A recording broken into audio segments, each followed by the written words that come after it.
নাটোরের ঐতিহ্যবাহী গুড় তৈরির জন্য প্রথমেই জিরান দেওয়া গাছগুলো সংগ্রহ করা হয়।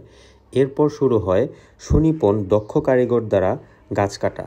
আপনারা দেখতে পাচ্ছেন জিরান দেওয়া গাছটি কত সুন্দর করে সুনিপুণ দক্ষ কারিগরের দ্বারা গাছগুলো কাটা হচ্ছে এবং রসগুলো আস্তে আস্তে একটু একটু করে পড়ছে।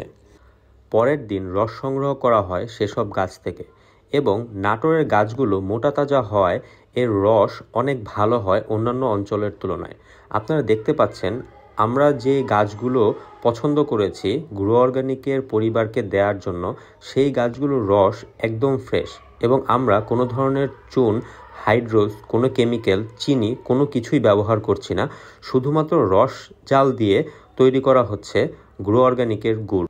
গ্রো অর্গানিকের তত্ত্বাবধানে থাকা গাছগুলো থেকে রস সংগ্রহের পর শুরু হয় রস জাল দেওয়ার প্রক্রিয়া এবং ধাপে ধাপে মিক্স করা হয় জাফরান এবং গ্রো অর্গানিকের স্পেশাল মশলা। আপনারা দেখতে পাচ্ছেন জাফরান রসে মিক্স করার সাথে সাথেই এর কালারটা একদম হলদেটে হয়ে যায়, কারণ জাফরান তার রং, ঘ্রাণ, স্বাদ ছাড়তে শুরু করে।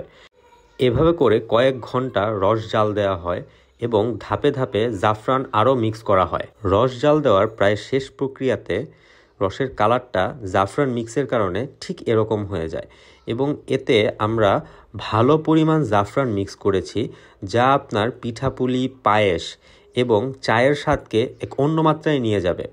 এরপর শুরু হয় দানাদার গুড় তৈরির জন্য বীজ মারার প্রক্রিয়া। আপনারা দেখতে পাচ্ছেন জাফরান কিন্তু দেখা যাচ্ছে এবং এই জাফরান আপনার গুড়ের স্বাদকে আরও বাড়িয়ে দিবে এবং আপনি যখন পিঠা, পায়েস এবং অন্যান্য কোনো মিষ্টান্নতে আমাদের এই স্পেশাল গুড়টি ব্যবহার করবেন, আপনার মিষ্টান্ন কিংবা পিঠা কিংবা পায়েস এর স্বাদ অনেক গুণ বৃদ্ধি পাবে।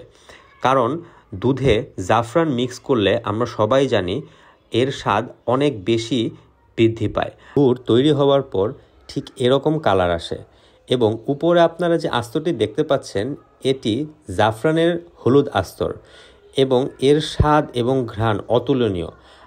তাই এই শীতে পরিবারের সাথে শীতের আমেজকে আরও এক ধাপ এগিয়ে নিতে দ্রুত অর্ডার করুন জাফরান মশলা দানাদার নলেন গুড়।